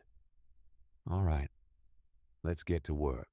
The plan was simple in theory, complex in execution. Maeve would reach out to Lowell and tell him she was ready to negotiate. She would offer to let Hazel go to step back from Oak Street in exchange for Lowell leaving the ranch alone. They would arrange a meeting somewhere public enough to seem safe, but isolated enough for Lowell to feel in control. And when Lowell arrived, the Sheriff Tom Briggs and 2 deputies would be waiting in unmarked cars ready to move in. The moment Lowell made a move that crossed the line from negotiation to coercion. It was not foolproof. Lowell was too smart to incriminate himself outright. But Thaddeus believed that his arrogance would trip him up, that he would say something or do something that could be used against him. Maeve was not as confident, but she did not have a better plan. She made the call on a Friday afternoon, standing in the kitchen of Oak Street, her hands shaking as she dialed the number Barnaby had dug up from his contacts. Lowell answered on the second ring. Mrs. Holloway, I was wondering when I'd hear from you. I want to meet, Maeve said, keeping her voice steady, to discuss terms. Terms, Lowell repeated, and she could hear the smile in his voice. I'm listening. Not over the phone. In person. Tomorrow night, 7 o'clock at the old grain silo off Route 87. You know the place. I know it. Come alone, Maeve said. I'll do the same. Lowell chuckled. You think I'm stupid enough to fall for that? I think you're smart enough to know that if anything happens to me, there are people who will make sure you pay for it, Maeve said. So come alone or don't come at all. There was a pause. Then Lowell said, 7 o'clock. Don't be late. The line went dead. Maeve set the phone down and realized she was shaking. Silas, who had been standing in the doorway, crossed the room and pulled her into his arms. You don't have to do this, he said. Yes, I do. Maeve replied, her voice muffled against his chest. Then I'm coming with you. No. Lowell will expect that. He'll bring men if I bring you. Silas pulled back and looked at her, his jaw tight. I don't like this. Neither do I, Maeve said. But it's the only way. The next day passed in a haze of preparation. Thaddeus walked Maeve through what to say, how to respond, how to keep Lowell talking long enough for him to incriminate himself. Sheriff Briggs went over the plan with his deputies, marking positions on a map, coordinating timing, making sure everyone knew their role. Alistair watched it all from his bed, his face gray with exhaustion, but his eyes sharp. That afternoon, he called Maeve into the study and asked her to close the door. Sit, he said, gesturing to the chair beside the bed. Maeve sat, and Alistair reached under his pillow and pulled out a small leather pouch. He handed it to her. What is this? Maeve asked. Open it. Maeve loosened the drawstring and tipped the contents into her palm. It was a ring old and simple, made of gold, worn smooth with age. Engraved on the inside were two initials, A.D. and I.H., Alistair and Iris. Maeve's throat tightened. Al, I can't take this. You can and you will, Alistair said. I had it made after she died. I never wore it, but I want you to have it now. Not to wear, but to carry. As a reminder that you come from strong people. People who loved fiercely and fought hard and kept their promises even when it cost them everything. Maeve closed her hand around the ring, feeling the weight of it, the history. Thank you. Alistair took her other hand, his grip fragile. Maeve, listen to me. I'm not going to live much longer. Days, maybe a week. The doctors were clear about that. But I need to know that you're going to be all right. That you're going to finish what we started. I will. Maeve said, tears streaming down her face. I promise. Good? Alistair whispered. He closed his eyes, and for a moment Maeve thought he had fallen asleep. But then he spoke again, his voice so soft she had to lean in to hear. Your mother would be so proud of you. I hope you know that. Maeve kissed his forehead. I know. The old grain silo stood at the edge of an empty field, a rusted monument to a time when Cedar Springs had been a thriving agricultural hub. The structure was 3 stories tall, its metal skin pocked with holes, its roof sagging under the weight of decades. The road that led to it was dirt and gravel overgrown with weeds rarely traveled except by teenagers looking for a place to drink. or vandals looking for a place to spray paint their initials. Maeve arrived at 6:45, driving her truck slowly down the rutted road, her headlights cutting through the gathering dark.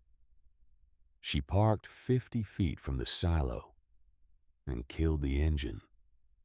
The silence that followed was total, broken only by the ticking of the cooling engine and the distant cry of a hawk. She sat in the truck for a moment, trying to calm her racing heart. In her pocket, she carried Alistair's ring.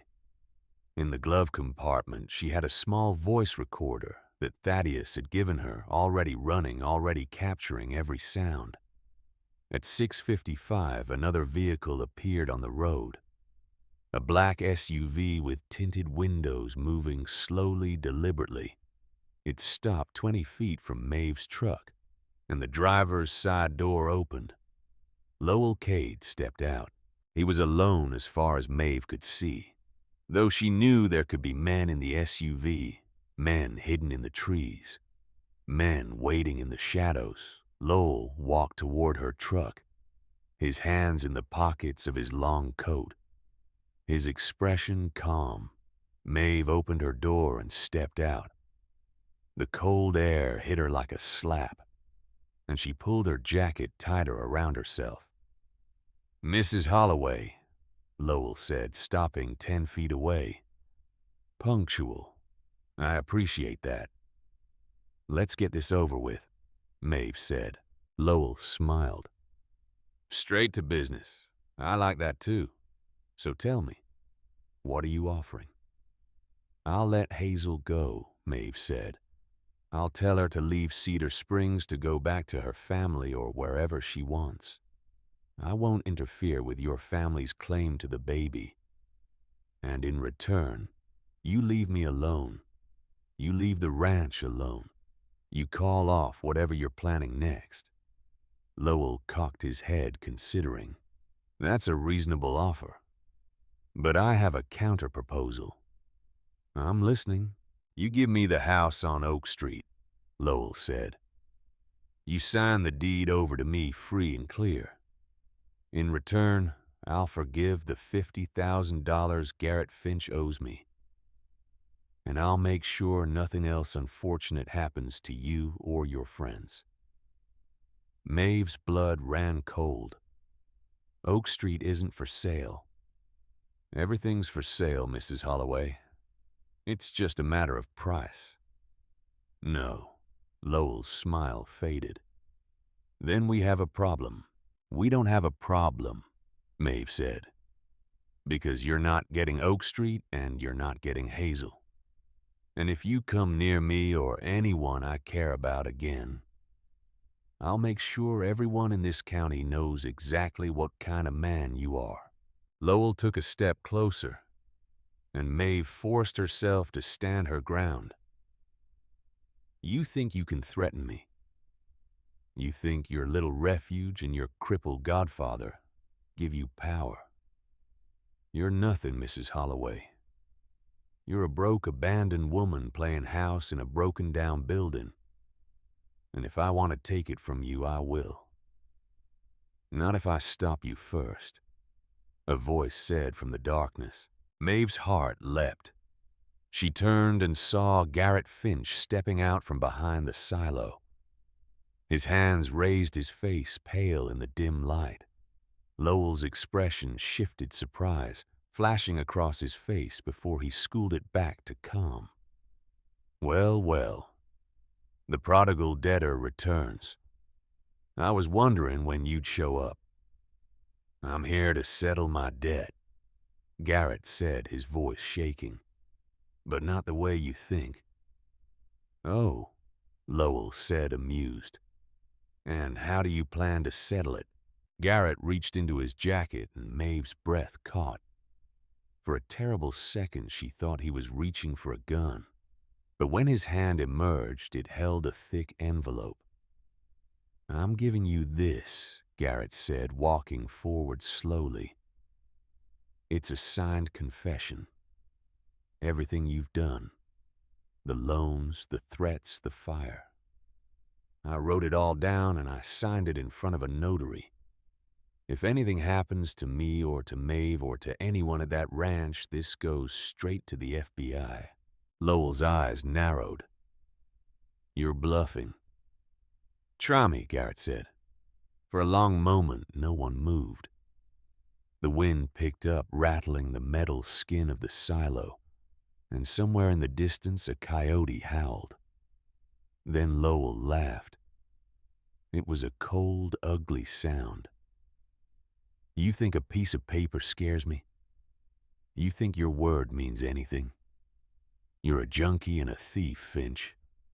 No one will believe you. One will. Maybe not, Garrett said.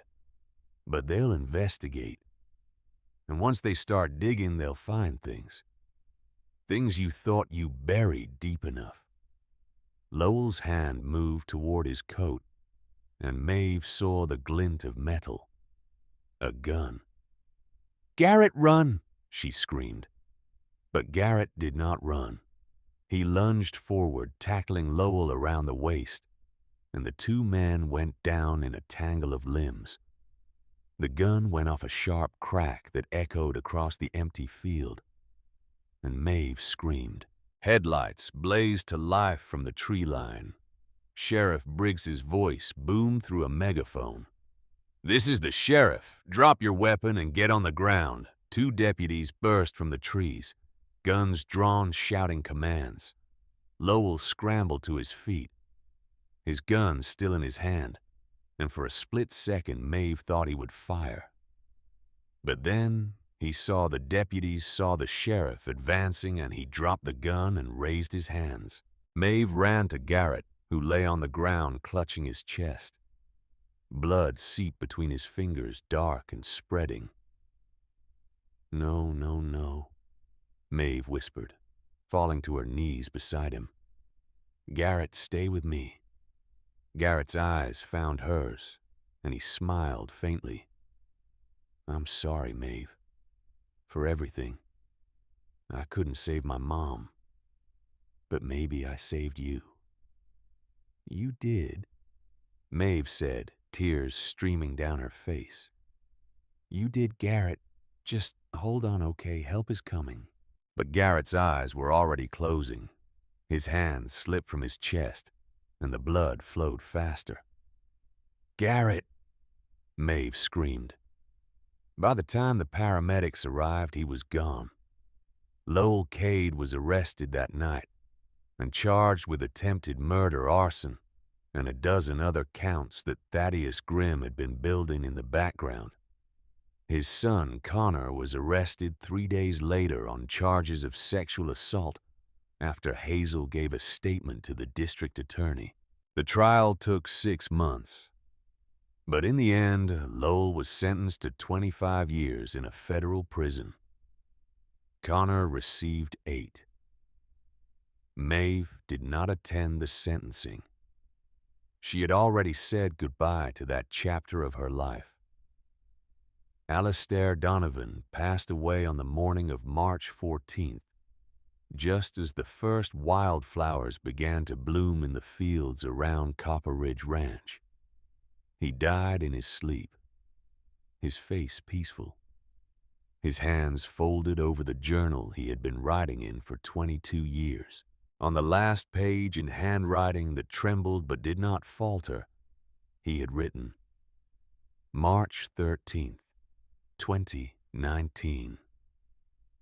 My dearest Iris, I kept my promise. Our girl is safe. Our girl is strong. I will see you soon, my love. Wait for me. The funeral was held on a bright Saturday morning, the kind of day that made you believe winter was finally over. 200 people came filling the small church in Cedar Springs to capacity and spilling out onto the lawn. Ranchers and lawyers, old friends and new people whose lives Alastair had touched in ways both large and small. Maeve stood at the pulpit and read the eulogy she had written in the quiet hours of the morning. Her voice shook. But she did not cry. Not yet. Alistair Donovan was not my father by blood, she said. But he was my father by choice, and that is a bond stronger than anything biology can create. He taught me that promises matter, that love endures, that mercy is not weakness, but it must be tempered with wisdom. He taught me that a home is not a place. It's the people who wait for you, the people who make room at the table, the people who say, "You belong here," and mean it.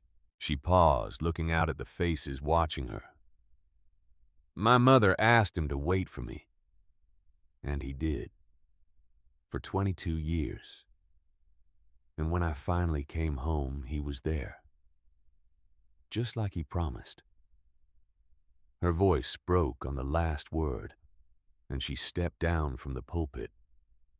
Silas was waiting at the bottom of the steps, and he took her hand and did not let go.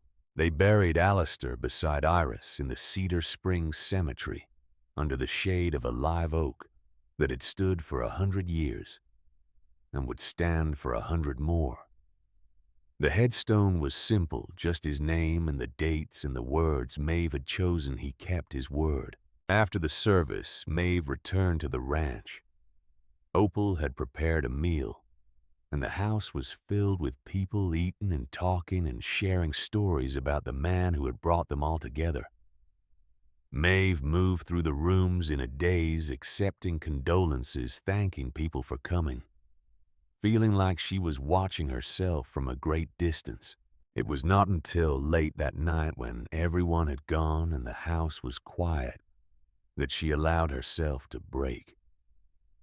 She went into the study, now empty except for the desk and the bookshelves, and she sat in Alistair's chair and wept. Silas found her there an hour later. He did not say anything. He simply sat on the floor beside the chair and rested his hand on her knee, and they stayed like that until the tears finally stopped. 6 months passed. Spring turned to summer, and summer turned to the first cool days of autumn. Maeve threw herself into the work of the ranch and the refuge, and slowly the shape of a new life began to emerge. Oak Street was officially registered as Grace's Haven, a nonprofit organization dedicated to providing shelter and support to women escaping abuse, poverty, and homelessness. Thaddeus Grimm had handled the paperwork pro bono, and Barnaby had used his connections to secure grants and donations. The first full-time resident was Hazel, who had given birth to a healthy baby girl in April, and named her Iris.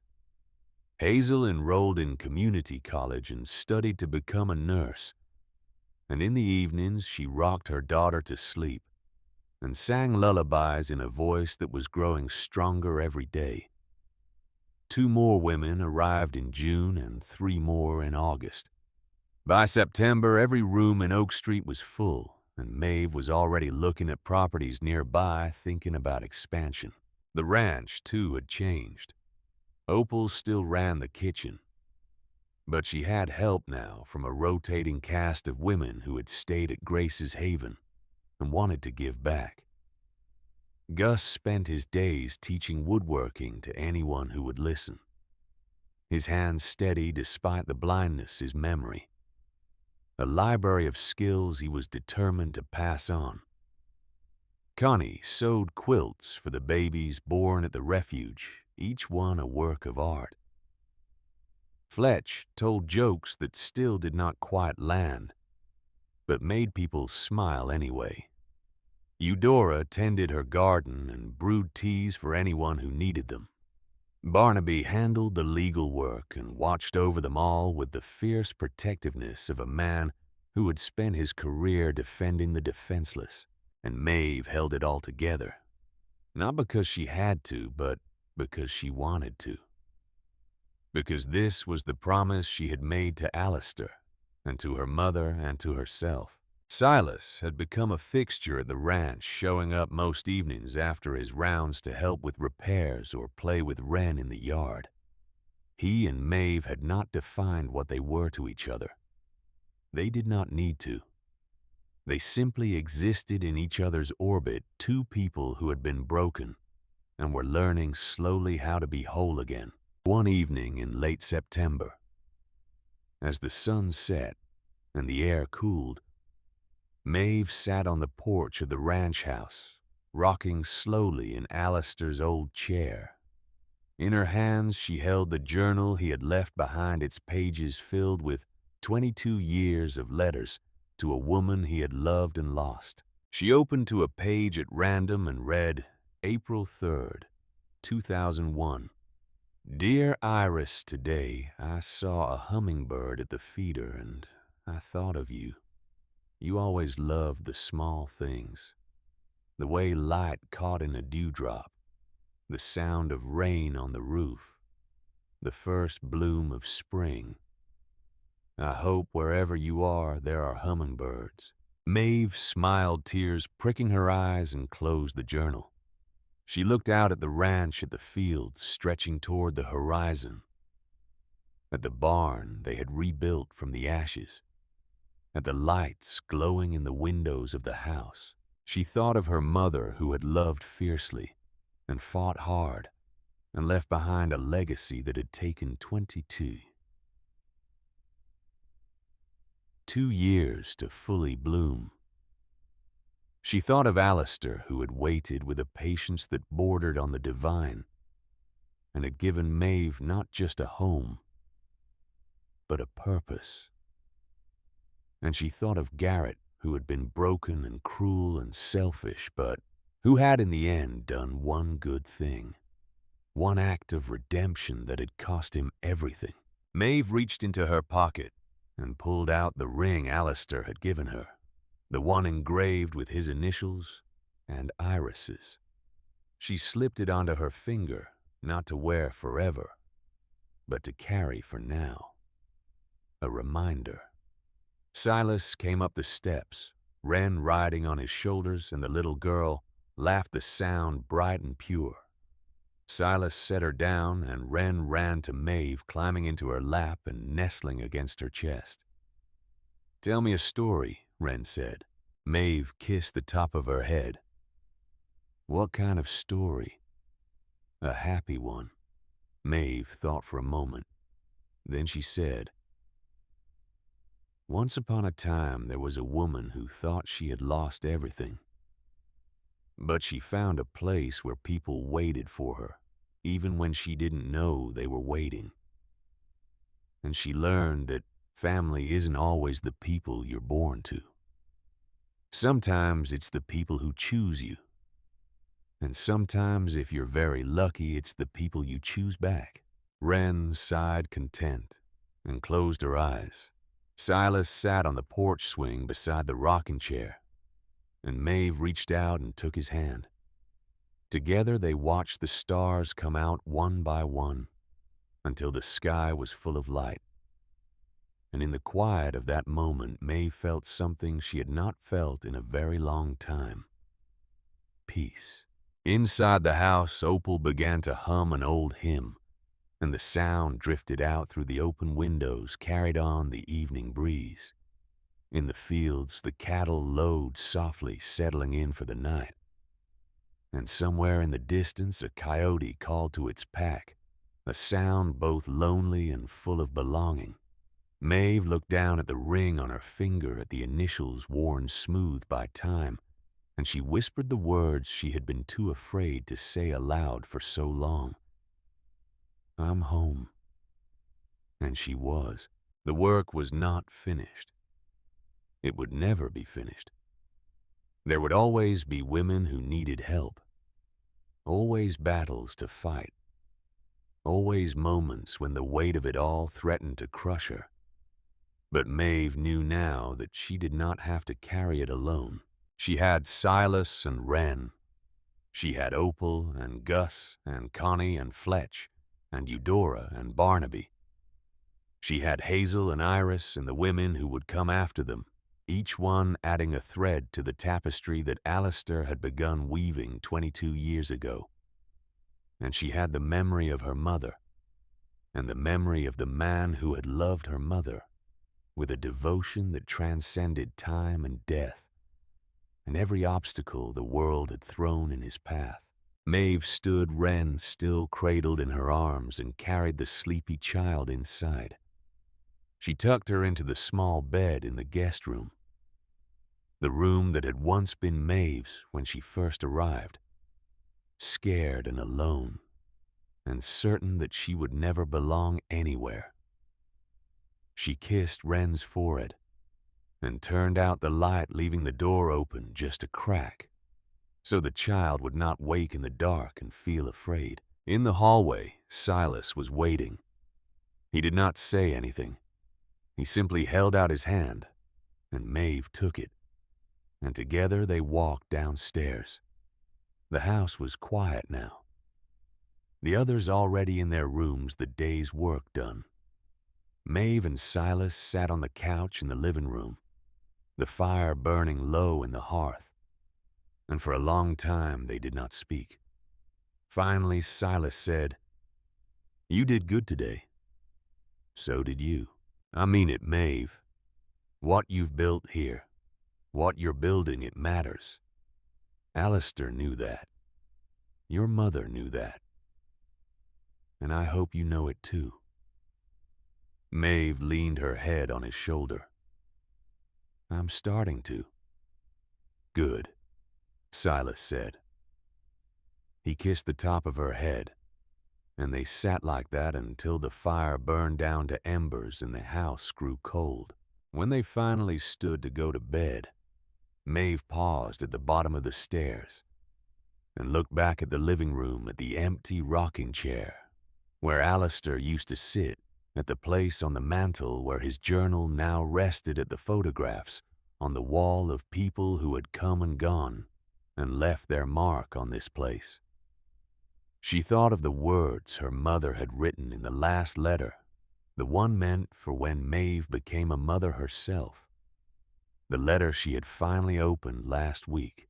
"My darling girl, if you are reading this, it means you have found the strength to build something beautiful from the wreckage life handed you. It means you have learned what I learned too late, that love is not about holding on to what you have. It is about opening your hands and letting others in. Be brave, my Maeve. Be kind. And know that I am with you always, in every act of grace, in every moment of courage, in every choice you make, to stand up and say, this is who I am, and this is what I will fight for. I love you. I have always loved you, and I am so very proud." Maeve climbed the stairs, Silas behind her, and when she reached the top, she looked out the window at the dark expanse of land that stretched toward the horizon. She thought of Alistair sitting on the porch for 22 years waiting, and she thought of her mother lying in a hospital bed, extracting a promise from the man she had loved and lost. And she understood finally that the promise had not been just about protecting Maeve. It had been about creating a legacy, about ensuring that the love Iris had felt, the love she had not been able to fully express in life, would live on in the lives of others. Maeve was that legacy, and Grace's haven was the proof. She climbed into bed, exhausted but content, and closed her eyes. And as she drifted off to sleep, she felt just for a moment the warmth of a hand on her forehead, the way her mother used to touch her when she was small and scared and needed comfort. She smiled and slept. The next morning, Maeve woke before dawn and went downstairs to help Opal with breakfast. The kitchen was warm. The coffee was strong, and the house smelled of bacon and fresh biscuits. One by one, the others came down, sleepy and quiet, and took their places at the table. It was an ordinary morning, the kind of morning that happens 1,000 times over the course of a life unremarkable and easy to forget. But Maeve did not forget.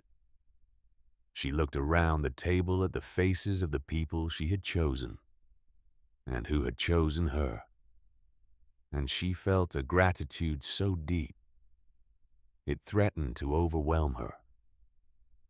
This was home. This was family. This was the promise kept. And it was enough.